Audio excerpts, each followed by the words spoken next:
समस्त सुधी जनों को वंदन। मैंने कल महाभारत में सुखदेव का चरित्र इस विषय को लेकर के चर्चा आरंभ की है। महाभारत में सुखदेव का चरित्र शांति पर्व में लगभग 12 अध्यायों में विस्तारित है और ऐसा लगता है कि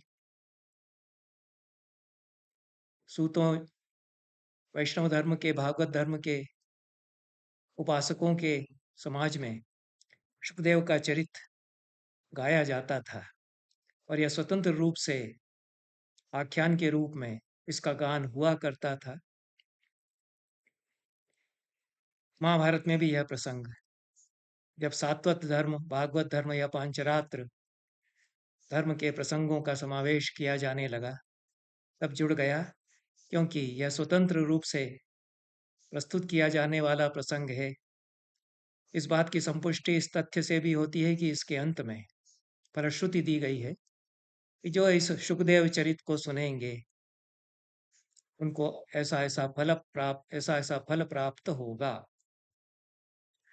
कल के प्रसंग में हमने देखा कि व्यास वेद वेदांगों का अध्यापन करते हैं, अपने पुत्र शुक को मोक्ष विद्या का भी उपदेश देते हैं, जिस पर कल बात हुई।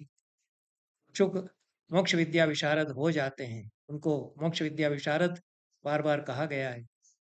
फिर भी व्यास उनसे कहते हैं कि मोक्ष विद्या प्राप्त करने के लिए तुम राजा जनक के पास जाओ, जो कि मेरा याज्य है, मैं उसका याजक हूँ, पुरोहित हूँ, पर वेदांत का मोक्ष विद्या का उपदेश वह तुम्हें देगा। जब सुखदेव मोक्ष विद्या विशारद हो चुके हैं तो उनको एक क्षत्रिय के पास मोक्ष विद्या का उपदेश लेने के लिए जाने की क्या आवश्यकता है। इसके समाधान में, जैसा वेदांत की परंपरा में, मोक्ष शास्त्र की परंपरा में माना गया है कि सम्यक वेद वेदांगों का, वेद विद्या का और वेदांत का भी अध्ययन कर चुकने के पश्चात किसी गुरु से दीक्षा लेकर के उसके पास जाकर के मोक्ष विद्या को उससे सुनना चाहिए। और उसके लिए गुरु सर्पण प्रकार, गुरु के पास कैसे जाए, किस भाव से जाए, कैसे तैयारी करे और समित कुछ लेकर के जाए, और इस प्रकार से फिर श्रवण मनन इत्यादि प्रशम दमादि षटक की संपत्ति बताई गई। ये जो साधक को तैयारी करना पड़ती है, फिर दीक्षा लेकर के उससे पुनः मोक्ष विद्या का श्रवण करे, तभी उसका साधना पथ प्रशस्त हो सकेगा। यह जो परंपरा रही है, इसका प्राचीनतम विवेचन महाभारत में हमें प्राप्त होता है। और यह वेदांत, जिसको बाद में कहा गया मोक्ष विद्या भी कहते हैं, उसका भी प्राचीनतम निरूपण यहाँ पर महाभारत में हम देखते हैं। इस दृष्टि से ज्ञान परंपराओं के विकास की दृष्टि से धर्म और अध्यात्म की जो परंपराएं हैं प्राचीन, उनका प्राचीनतम निदर्शन जानने के लिए महाभारत का यह प्रसंग महत्वपूर्ण हो जाता है। अध्याय शांति पर्व का 313वां समाप्त होता है और उसके पश्चात, जैसा कल कहा गया कि सुखदेव जो मिथिला में पहुंच गए थे, उनको उद्यान में वहां ठहराया गया। रात्रि उन्होंने वहां व्यतीत की, स्नान आदि किया अगले दिन। फिर जनक अगले दिन उनसे मिलने के लिए पहुंचे, उनका पुनः स्वागत सत्कार जनक ने किया और अपने मंत्रियों के साथ पुरोहित को आगे करके, अंतपुर की सारी रानियों को आगे करके रत्न से मंडित आसन पर उनको बिठाया और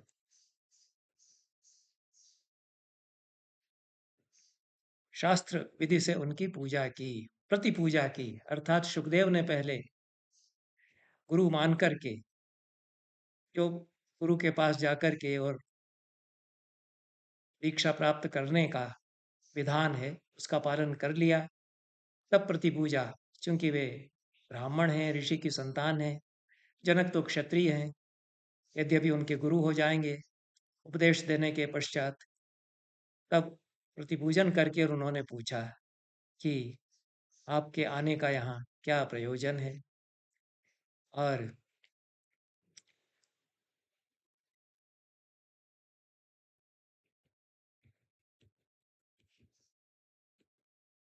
कुशल प्रश्न उन्होंने किया,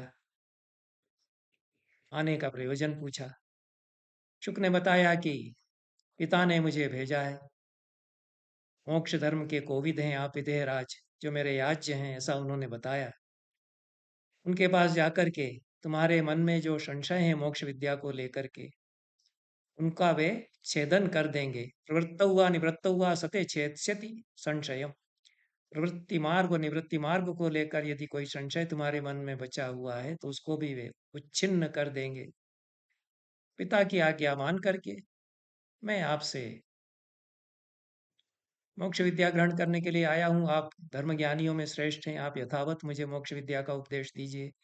किम कार्यम ब्राह्मणे नेह मोक्षार्थश्च किमात्मकः। ब्राह्मण को मोक्ष विद्या क्यों प्राप्त करनी चाहिए और मोक्षार्थ किमात्मक है, उसका स्वरूप क्या है, और ज्ञान से या तपस्या से मोक्ष कैसे पाया जा सकता है। जनक बताते हैं, जो तथ्य सुविदित हैं, व्यास भी जो बता चुके थे, उन्हीं को कहते हैं सुखदेव से। वे कहते हैं कि पहले उपनयन हो, ब्राह्मण का वेद का अभ्यास करे और ब्रह्मचर्य का पालन करते हुए गुरु के साथ अध्ययन करे, और गुरु दक्षिणा चुका करके गुरु की आज्ञा प्राप्त करके समावर्तन होने के पश्चात गार्हस्थ्य में प्रवेश करे, गृहस्थाश्रम में प्रवेश करे, और असूया से रहित होकर के आहिताग्नि हो, अग्नि निरंतर उसके घर में प्रज्वलित रहे, अग्निहोत्र करे, अग्निहोत्री रहे, पुत्र और पौत्रों सहित परिवार को भरण पोषण वह करे। फिर वानप्रस्थाश्रम में जाए, 25 वर्ष ब्रह्मचर्याश्रम, 25 वर्ष गृहस्थाश्रम में व्यतीत करने के पश्चात 50वें वर्ष में वह वानप्रस्थाश्रम में जाए। वहां पर उन्हीं अग्नियों को स्थापित किए रहे, शास्त्र विधि से अग्निहोत्र आदि करता रहे, अतिथियों का पूजन करता रहे, सत्कार करता रहे, पर निर्द्वंद और वितराग होकर के और आश्रम में निवास करे, या ब्रह्माश्रम फिर उसका हो जाता है, ऐसा कहते हैं। फिर वह संन्यास आश्रम उसका होता है, वह फिर ब्रह्माश्रम बन जाता है। सुखदेव पूछते हैं कि यदि ज्ञान विज्ञान उत्पन्न हो गया है, ज्ञान भी प्राप्त कर लिया, विज्ञान भी प्राप्त कर लिया, विद्या और विद्या दोनों का अभ्यास कर लिया, विज्ञान जो विद्यात्मक है, ज्ञान विद्यात्मक है, मोक्षे धीर ज्ञानम, जो मुक्त करता है वह तो ज्ञान है, और जो संसार का विज्ञानम शिल्प शास्त्र योग, जो वेद पुराण शास्त्र आदि हैं, सांसारिक विद्याएं भी जिनमें आती हैं, वे सब विज्ञान के अंतर्गत आती हैं। तो ज्ञान भी प्राप्त कर लिया, विज्ञान भी प्राप्त कर लिया, हृदय में उनको धारण कर लिया, तब ब्रह्मचर्याश्रम के पश्चात गृहस्थाश्रम और वानप्रस्थाश्रम की क्या आवश्यकता रह जाती है। आश्रमों में फिर क्यों रहा जाए, वनों में भी क्यों रहा जाए, यह मैं पूछना चाहता हूँ। और आप चूंकि वेदार्थ तत्व के ज्ञानी हैं, आप मुझे बताइए। तब जनक उनको बताते हैं, ये जो प्रवृत्ति मार्ग और निवृत्ति मार्ग दोनों के संबंध में उनको संशय रह गया था। मोक्ष विद्या उन्होंने प्राप्त कर ली, मुक्त भी हैं, पर फिर भी संशय बना रहता है कि मैं प्रवृत्ति मार्ग से होकर के नहीं आया हूँ, और केवल निवृत्त में हो गया, वैराग्य पूरी तरह से मेरे मन में बैठ गया है। तो यह संदेह बना रहता है। व्यास ने कहा ही था कि इस संदेह का भी निवारण तुम्हारे हो जाएगा, यदि कोई संशय बचा हुआ है। तो जनक कहते हैं कि न बिना ज्ञान विज्ञान मोक्षस्य अधिगमो भवेत। ज्ञान और विज्ञान दोनों को अधिगत किए बिना मोक्ष भी नहीं प्राप्त होता। विज्ञान भी होना चाहिए, ज्ञान भी प्राप्त होना चाहिए, जो उपनिषदों में कहा है कि विद्या और अविद्या दोनों को प्राप्त करे। अविद्यया मृत्युम तीर्थवा विद्यामृतम अश्नुते। अविद्या से जो संसार सागर है, इसको पार कर सकता है, विद्या से फिर अमृत अमृत तत्व को प्राप्त कर सकता है। अमृत तत्व वही जो मुक्ति का अनुभव है, उसी को उपनिषद कहते हैं। पर बताते हैं कि ज्ञान और विज्ञान होने के पश्चात भी गुरु जो है उस ज्ञान की नौका का नाविक बन करके आगे ले जाता है। तो नौका तो शिष्य को मिल गई, ज्ञान तो प्राप्त हो गया, लेकिन आचार्य उसको खेने वाला है। आचार्य प्लाविता तस्य ज्ञानम प्लव इहोच्यते। आचार्य उसके प्लाविता या खेने वाले हैं, खेवनहार हैं, प्लवन कराने वाले हैं। और ज्ञान जो है प्लव या नौका है। और इस बात को जो समझ लेता है वह कृतकृत्य होकर के दोनों को ही फिर छोड़ देता है, ज्ञान और विज्ञान दोनों को ही छोड़ देता है। क्योंकि यदि नौका ज्ञान है तो उस पार पहुंच करके नौका को भी उस पार पहुंचा हुआ व्यक्ति छोड़ देता है, और नाविक को भी छोड़ देता है। गुरु को भी छोड़ देगा और नौका को भी छोड़ देगा। तब विज्ञान तो छूट ही गया, ज्ञान रूपी जो नौका है वह भी छूट जाएगी, क्योंकि अनुभव मात्र रह जाएगा। तब जो ज्ञान है वह भी छूटेगा।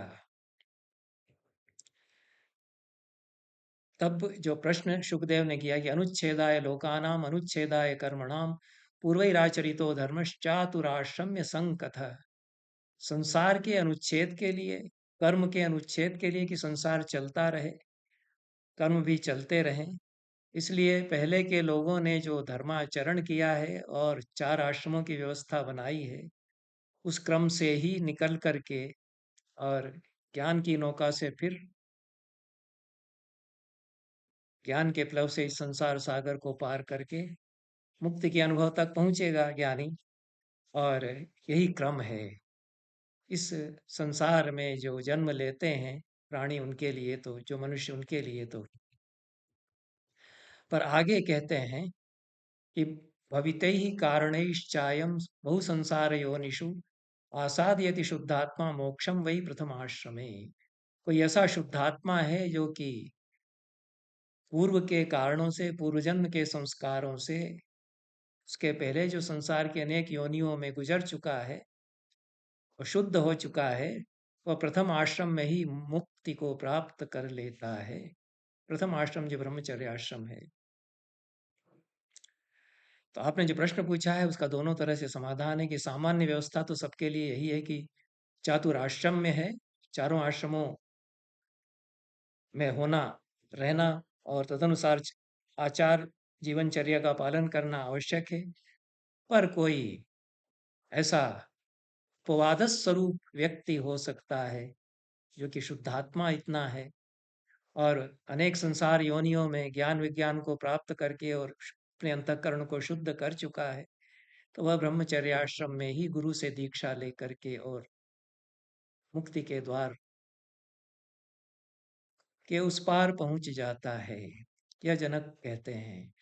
तमासाद्य तु मुक्तस्य दृष्टार्थस्य विपश्चितः तिस्राश्रमेषु कोन्वर्थो भवेत् परम अभीप्सतः। ऐसा जो व्यक्ति मुक्त हो गया है प्रथम आश्रम में ही, और जिसने अर्थ को, अपने प्रयोजन को प्राप्त कर लिया है, उसका फिर शेष 3 आश्रमों से कोई प्रयोजन नहीं रह जाता। ब्रह्मचर्य आश्रम के पश्चात जो शेष 3 आश्रम हैं, उनसे उसका कोई प्रयोजन नहीं रह जाता है। उसके लिए फिर जीवनचर्या फिर भी रहेगी।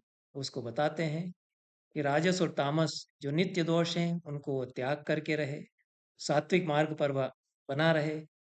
जो मुक्त पुरुष है उसके लिए भी जीवनचर्या तो निर्धारित ही है। तो ये जीवन मुक्त की जो चर्या है उसको फिर जनक बताते हैं। वे स्वयं जीवन मुक्त कहे गए हैं, विधेय कहे गए हैं, यद्यपि वे गृहस्थाश्रम में हैं और राजधर्म का पालन करते हैं।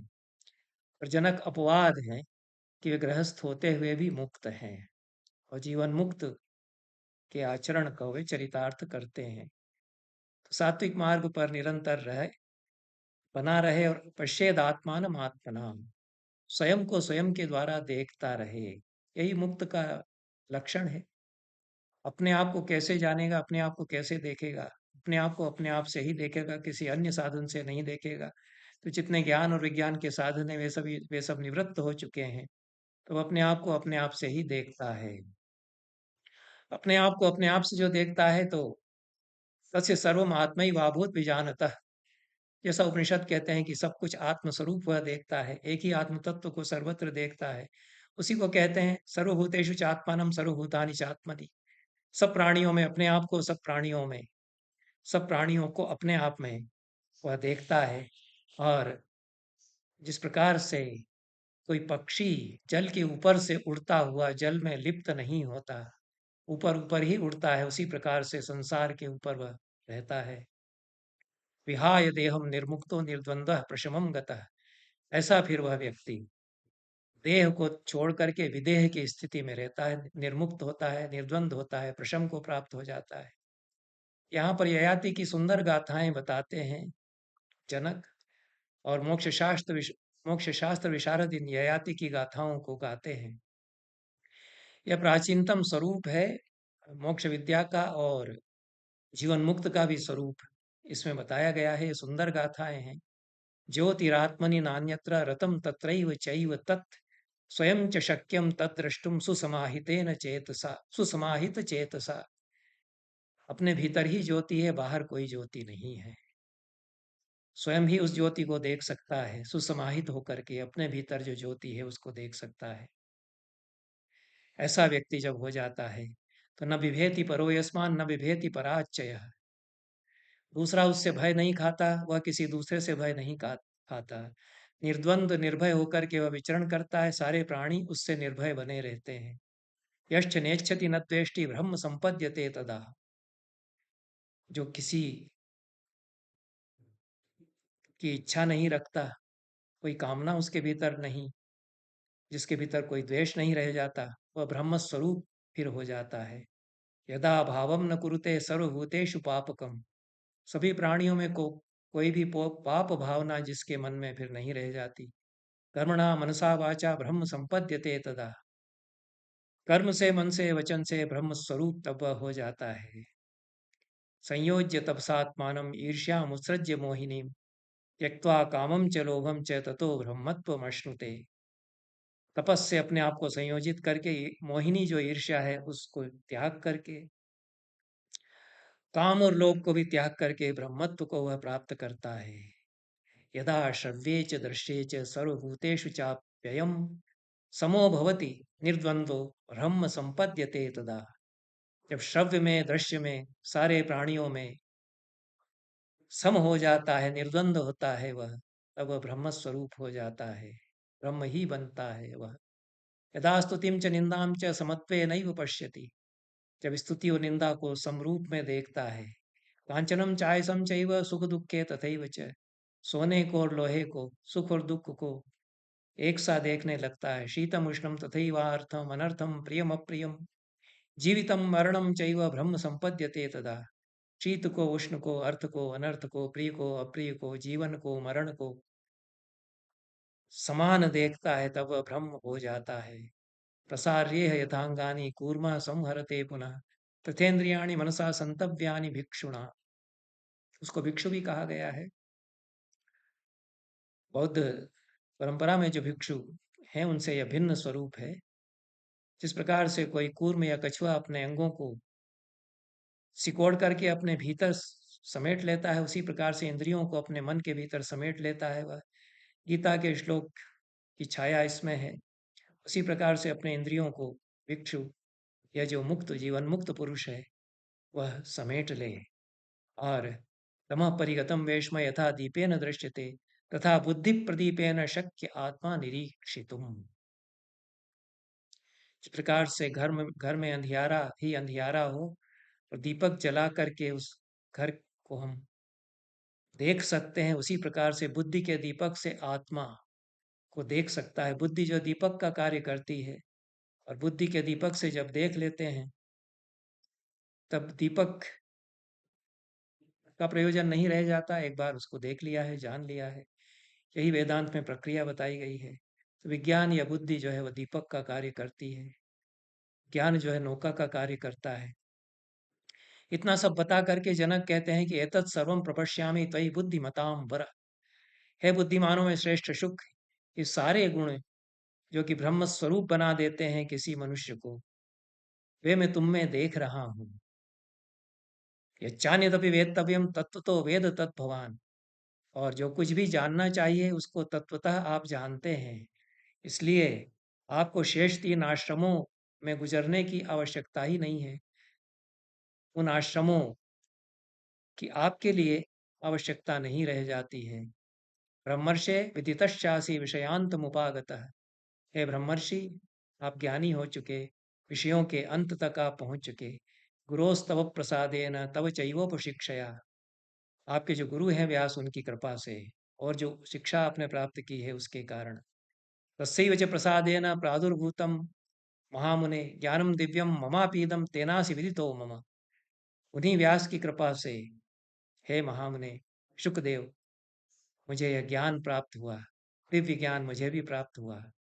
उस दिव्य ज्ञान के सहारे मैंने भी आपको पहचान लिया कि आप विदेह हैं और आप मुक्त पुरुष हैं। केवल यह एक प्रक्रिया रह जाती है कि किसी गुरु से दीक्षा लेकर के सुन लेना चाहिए, तो संपुष्टि उसकी हो जाती है। कोई संदेह शेष है तो वह निवृत्त हो जाता है। उसके लिए यह एक औपचारिकता शेष आपके लिए रह गई थी। इसलिए व्यास ने, जो कि मेरे भी गुरु हैं, उन्हीं से मैंने यह मोक्ष विद्या प्राप्त की है। आपके आपको उन्होंने मेरे पास भेजा। फिर कहते हैं कि अब आपकी ऐसी स्थिति है कि अधिकम तव विज्ञानम अधिकाच गतिस्तव। आपका विज्ञान अधिक है, आपकी गति अधिक है। अधिकम च तवैश्वर्यम तच्च त्वम नाव बुध्यसे। आपका जो ऐश्वर्य है वह अधिक है, केवल आपको यह बोध नहीं हुआ था कि यह सब तो मेरे पास है ही। बाल्याद्वा संशयाद्वापि भयाद्वाप्यविमोक्षणात् भयाद्वाप्यविमोक्षजात् पन्ने चापि विज्ञाने नाधिगच्छति ताम गति। बचपन होने के कारण, क्योंकि आपकी तो अवस्था ही बहुत कम है, 16 वर्ष अवस्था सुखदेव की कदाचित बताई गई है।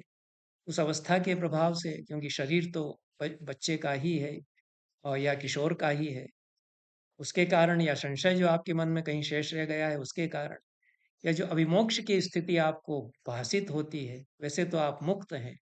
जो मुक्तात्मा है उसको भी अभिमोक्ष की स्थिति भासित होती रहती है, लगता रहता है कि मैं संसार में बंधा हुआ हूँ, जबकि वास्तव में वह मुक्त है। इसलिए आप अपनी वस्तु स्थिति को नहीं पहचान पा रहे थे। और व्यवसाय न शुद्धे न मद्विदेश छिन्न संशय। आपने यहाँ आकर के मेरे साथ जो चर्चा की है, मेरे जैसे व्यक्ति के साथ में, उससे आपके ये संशय भी छिन्न हो चुके। विमुच्य हृदय ग्रंथि नासादयति ताम गतिम। अभी तक आपने यह नहीं किया था, इसलिए आपके हृदय की ग्रंथियां मुक्त नहीं हुई थी, संशय आपके नहीं टूटे थे। यही आगे की परंपरा में वेदांत में कहा गया है। मुच्यते हृदय ग्रंथि छिद्यन्ते सर्व संशया तस्मिन् दृष्टे परावरे। ऐसा फिर वेदांत सार आदि वेदांत के ग्रंथों में, जो शंकराचार्य के पश्चात के ग्रंथ हैं, उन सब में इसी आधार पर यह प्रक्रिया बताई गई है। इसलिए आपकी जो हृदय ग्रंथियां अभी तक बची हुई थी, वे भी अब टूट रही हैं, टूट जाएंगी। और भवांश्चोत्पन्न विज्ञान स्थिर बुद्धिरलोलुप व्यवसायादृते ब्रह्मन् नासादयति तत्परम। विज्ञान आपके भीतर है, स्थिर बुद्धि आप हैं, तृष्णा को छोड़ चुके हैं, अलोलुप हैं। केवल यह जो व्यवसाय शेष रहा था आपके लिए, यह जो उद्यम आपके लिए शेष रह गया था कि दीक्षा लेकर के गुरु से पुनः उसी ज्ञान का श्रवण करना, जिससे कि कोई संदेह बचे हुए हैं तो वे भी टूट जाएंगे। और अब आपकी यह स्थिति हो गई कि अब जो है पूरी तरह से आप विधेय हैं। नास्ति ते सुख दुखेशु विशेषो नास्ति लोलुपा नौत्सुक्यम नृत्त गीतेषु न राग उपजायते। सुख दुख में आपका कोई विशेष या आपके लिए कोई अंतर नहीं रह गया। बुद्धि आपकी अलोलुप है। नृत्य और गीत में कोई औत्सुक्य नहीं। संसार के सुंदर से सुंदर रमणीय पदार्थ आप देखते हैं, कोई उत्सुकता, कोई कौतुक आपके भीतर नहीं जागता, कोई आसक्ति आपके भीतर नहीं रहती है। राग आपके भीतर निश्शेष हो चुका है, समाप्त हो चुका है। न बंधुषु निबंधस्ते न भयेष्वस्तु ते भयम न भयेष्वस्ति ते भयम। बंधुओं में कोई निबंध नहीं, भयों में कोई भय आपके लिए नहीं। तुल्य लोष्टाश्म कांचनम त्वाम महाभाग पश्यामी, ऐसा कहते हैं।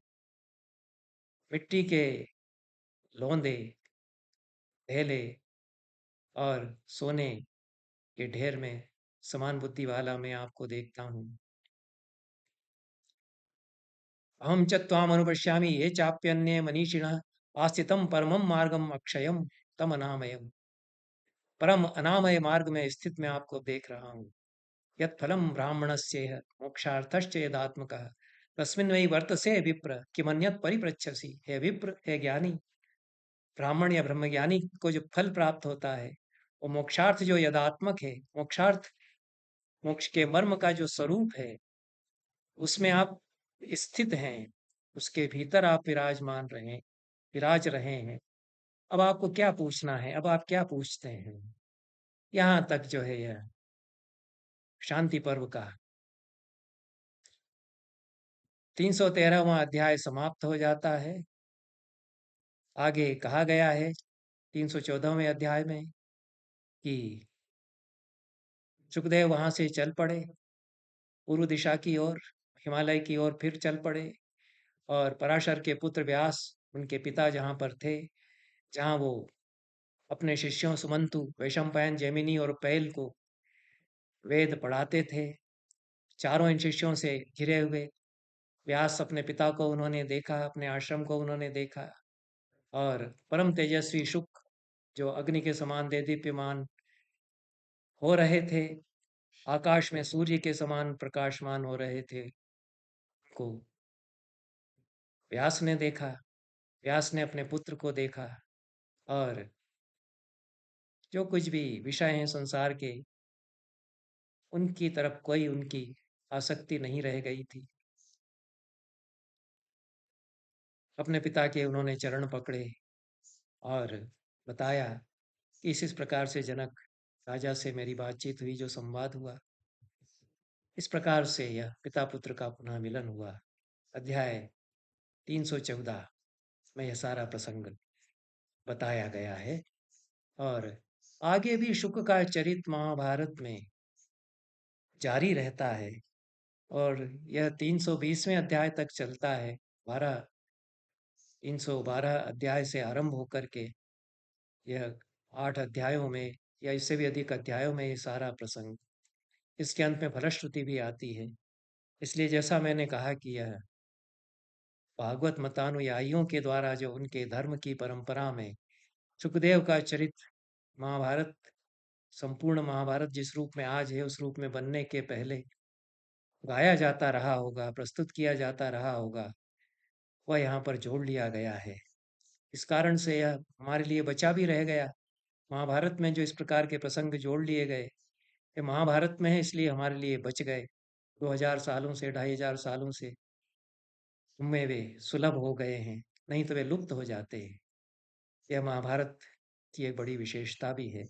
धर्म दर्शन की परंपराओं की, अध्यात्म की परंपराओं की सुरक्षा उसने इस प्रकार से की है। आज का यह प्रसंग यहीं पर समाप्त करते हैं। बहुत बहुत धन्यवाद सभी को। नमस्कार।